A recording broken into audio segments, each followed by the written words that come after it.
सुप्रभात बच्चों। आज हम आपकी पाठ्य पुस्तक हिंदी व्याकरण के बेहद ही महत्वपूर्ण शीर्षक जिनके नाम क्रमशः हैं विलोम शब्द और अनेकार्थी शब्द का अध्ययन करेंगे। इस पाठ के अंतर्गत हम जानने का प्रयास करेंगे कि समानार्थी शब्द तथा विलोम शब्द में क्या अंतर होता है और विलोम शब्द और अनेकार्थी शब्द में क्या अंतर। इसके साथ ही साथ विलोम शब्द तथा अनेकार्थी शब्दों की परिभाषाएं हम जानेंगे।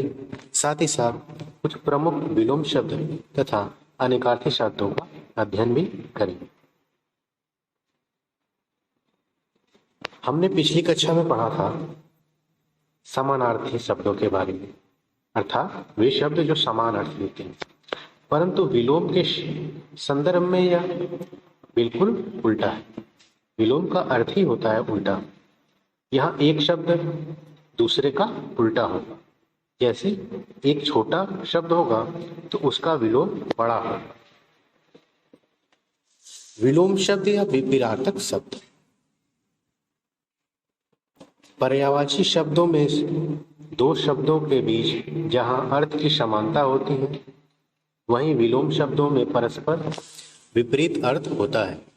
जैसे छोटा का विलोम बड़ा, अच्छा का विलोम बुरा, मोटा का विलोम पतला। परस्पर विपरीत अर्थ बताने वाले शब्दों को विलोम अथवा विपरीतार्थक शब्द कहते हैं। विपरीत अर्थ होने के कारण ही विलोम शब्दों को विपरीतार्थक शब्द भी कहा जाता है। विलोम शब्द प्रायः मूल शब्दों में निषेधवाची उपसर्ग लगाकर बनाए जाते हैं। जैसे आदर का अनादर, उचित का अनुचित, घात का प्रतिघात। अर्थात विलोम शब्द के निर्माण में उपसर्गों का भी महत्व होता है। कुछ विलोम शब्दों का निर्माण केवल उपसर्गों के लगा देने से ही हो जाता है। कुछ विलोम शब्द बिना उपसर्ग के भी विपरीत अर्थ प्रकट करते हैं। जैसे जन्म का मृत्यु, उदय का अस्त, नगद का उधार आदि। विलोम शब्द का अर्थ होता है उल्टा या विपरीत। अतः किसी शब्द का उल्टा अर्थ व्यक्त करने वाला शब्द विलोमार्थक शब्द कहलाता है। विलोम शब्द का अंग्रेजी पर्याय है एंटोनिम्स। विलोमार्थक शब्दों के पर्यायवाची विलोमार्थक और विलोम शब्द भी कहलाते हैं। विलोम शब्दों को विपरीतार्थक शब्द भी कहते हैं। ये शब्द एक दूसरे का विपरीत अर्थ बताते हैं। कुछ विलोम शब्द निषेधवाची उपसर्ग लगाकर भी बनाए जाते हैं। निषेधवाची उपसर्ग अर्थात न। कुछ विलोम शब्द बिना निषेधवाची उपसर्ग के भी विपरीत अर्थ प्रकट करते हैं।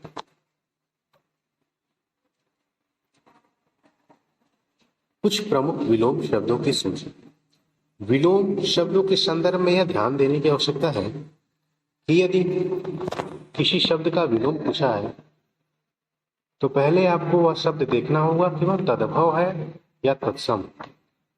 तद्भव शब्द का विलोम तद्भव होगा और तत्सम शब्द का विलोम तत्सम होगा। अर्थात जो हिंदी के शब्द हैं उनका विलोम भी हिंदी का ही शब्द होगा और जो संस्कृत के शब्द हैं उनका विलोम भी संस्कृत का ही शब्द होगा। यह ध्यान देने की आवश्यकता है।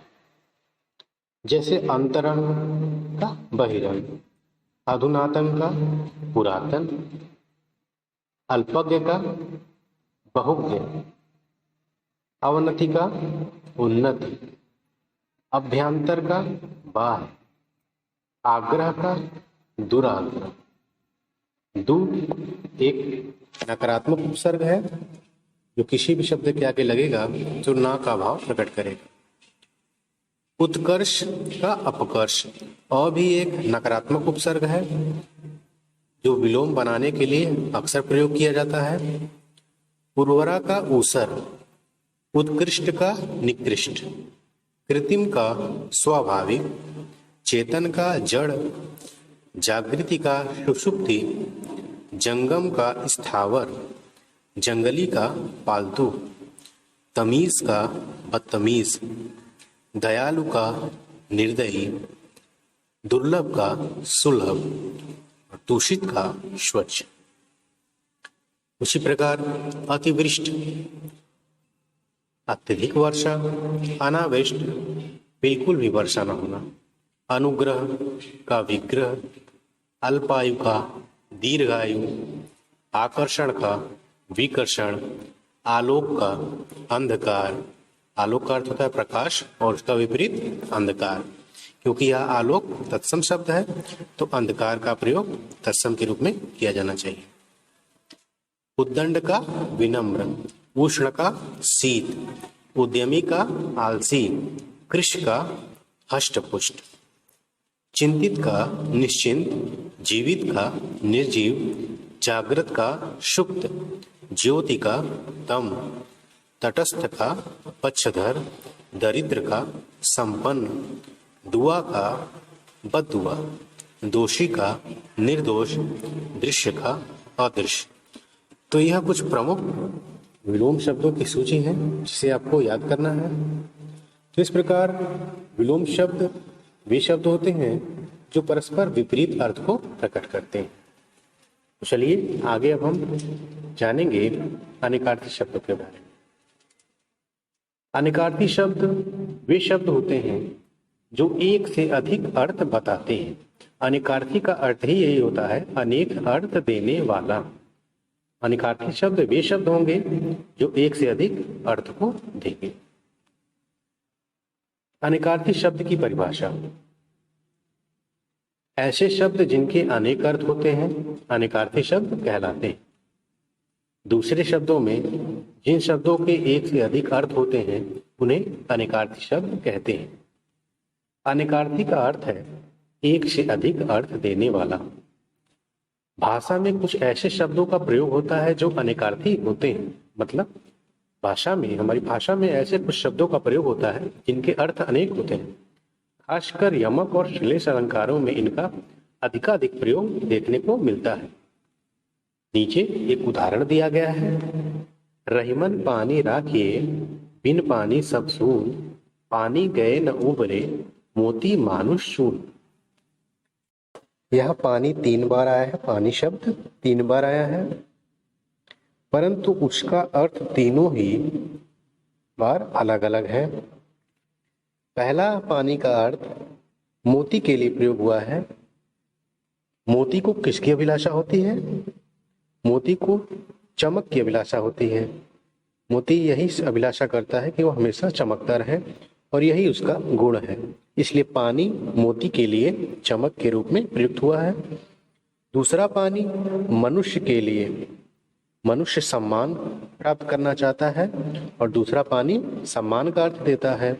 और चून, जिसे हम चूना कहते हैं, चूना बिना पानी के किसी काम का नहीं होता, इसलिए तीसरा पानी चूने के लिए प्रयुक्त हुआ है।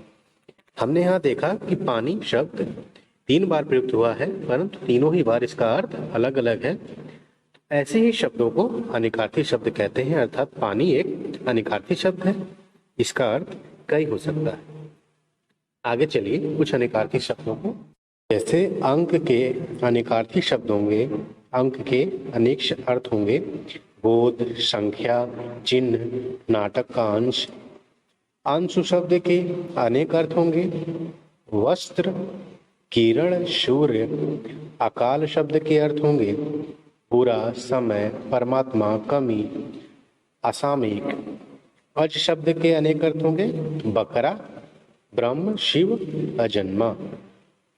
अपेक्षा शब्द के अनेक अर्थ होंगे, आशा, आवश्यकता, तुलना। अब्ज का अर्थ होगा कमल, चंद्रमा, कपूर, शंख। अवधि का अर्थ होगा सीमा, निर्धारित समय।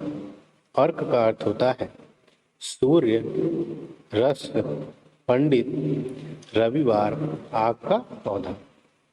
आग को हम चमक, जल, शराब, शोभा आदि नामों से भी जानते हैं। उपसर्ग के अनेकार्थी शब्द होंगे त्याग, समाप्ति और त्याग। कर्ता के अनेकार्थी शब्द होंगे ईश्वर, ब्रह्म, वाक की क्रिया को करने वाला। खग का अनेकार्थी शब्द होगा पक्षी, गृह, बादल। गिरा का अनेकार्थी शब्द होगा वाणी, सरस्वती, गिरना, क्रिया का भूतकालिक रूप। गति का अनेकार्थी शब्द होगा दशा, मोक्ष, चार। ग्रहणी का अनेकार्थी शब्द होगा प्राप्त करना, ग्रहण का अर्थ होगा प्राप्त करना, सूर्य, चंद्र ग्रहण, दोष। घट का अनेकार्थी शब्द होगा घड़ा, शरीर, हृदय। चपला का अनेकार्थी शब्द होता है चपला को हम बिजली भी कहते हैं और लक्ष्मी भी कहते हैं।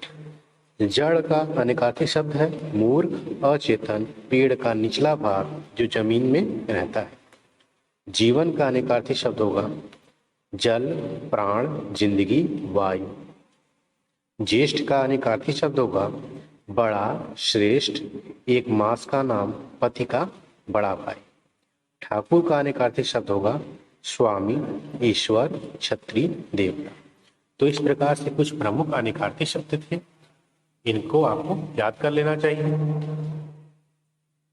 और अनेकार्थी शब्दों का यही उपयोग है कि हमें जिस अर्थ के लिए जिस शब्द की आवश्यकता होती है वहां उस शब्द को प्रयोग कर सकते हैं।